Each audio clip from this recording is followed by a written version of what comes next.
Bonjour, bonjour Nabande Konyonso, Paola Ndangai. Concernant vidéo dans sala qui le 28, selon concert et Fali Poupa dans le stade des martyrs. Dans le qui était, esa vision te, esa prophétie te, mais dans l'autre qui ndoto que concert est bétami bien, mais il n'y a pas ces accords qui, bah tu es belé ba koufi. Et na sengaki na batu oyo baza ba ministre de Dieu bako sambela na bandeko na biso bako participer na concert. Mais namoni batu ebele bafingi nga na commentaire, bafingi makasi. Na ebite bandeko na ngai bowela ka toujours kofinga, na ebite so bozo ba diplôme ba licence ya kofinga. Ata place ezala ngo ya kofinga te bofinga kaka. Siko lelo tolandi communiqué à police congolaise où ils ont baké ils ont ba mort ebelé où ba kufi na concert ya Fali Poupa ndeko nanga ngai naza muto na lingaka musique congolaise mingi muto ayembaka ne bien abetaka bien en tout cas na sepelaka na ye mais tous la mingi ba fanatique te pour la musicien mo boye. Mais oyo isa toko sala mo analyse ezake pourquoi concert nyonso ya Fali Poupa par RDC batu bakufa aka ebele so ito video zonga tokende na Kikwit concert o Fali abeta na Kikwit côté ba papi mboma balinga bakufela batu ebele bakufa plus de 50 personnes na Kikwit na concert ya Fali to chaka ate ki warrior so ki nini o batu o bakufi wana soki frère na yo moko azalaki wasa wana obi leki na yo sa wana j'espère que ki warrior na yo okotiango mopanzi wenge musika 4x4 ebetaki concert ni mutu moko azoki azalaki te ni mutu moko et puis wenge esalaki plein esala plein koleka Fali Poupa photo lo ba vérité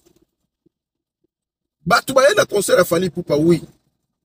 Mais le modèle oyo wenge etondiselaki stade de martyr yango te oyo Fali Poupa atondisaki yango. Likambo nyonso ya kokana ezalaka bien te. Eza na eloko moko ba frère na nga na asi bokobosana na mutu oyo penza ayebi monde spirituel mwandam. Tala ba match oyo betamaka na stade de martyr. Match kozala plein ndenge nini mais jamais koyoka ba mort. Mais ça na eloko moko na batu o bayibaka milimo batu basalaka eza nini eloko wana eza spirituel donc eza système moko oyo ezaka na monde ya molili oyo yaka so mutu azala posa alia batu akolongola oxygène na nenga molili soit akoprovoquer incendie moko boye obie accident moko boye mire kokweya mais batu bakufi pona mire penza te batu bakufi pona étouffement eloko wana eza esprit moko boye oyo yaka na mutu oyo be artère moko boye aza na posa alia batu bayaka na système ya kolongola oxygène na ndenge ya esprit bino na misumu ya kibomoto boye okomona ngo te toke tosonga wenge ebetaki miziki esalaki plein makasi mais mutu akufi te na étouffement mutu akufi te mais pourquoi ils allaient à soki concert à Fali batu fo bakufa na contre Fali Poupa te mais ça constant to bossa na kate na yebi ke bokoya te ki wari fuati wana so bozo chango mingi po ndeko no akufi wana te mais soki ndeko no akufi leki no akufi j'espère que okochaki fanatisme te ngana lobaki ete to senga na basali la nzambe wa seri babonde la nzambe na batu oba ke na concert ya Fali Poupa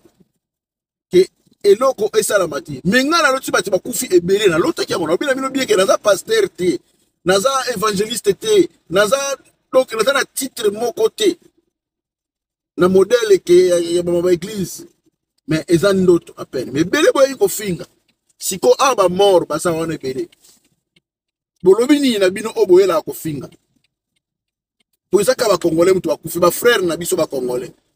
comment on a ka passe comment on a ka teke po azan décorer ya maman moko baba moko te parce que basa ba congolais ba o ba kufi eza passe mingi to tchaka na ki fanatisme mopanzi to weni to analyser réalité eza nini pourquoi ka na concert afali bato bakufaka pourquoi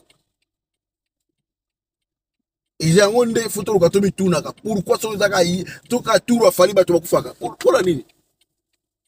hein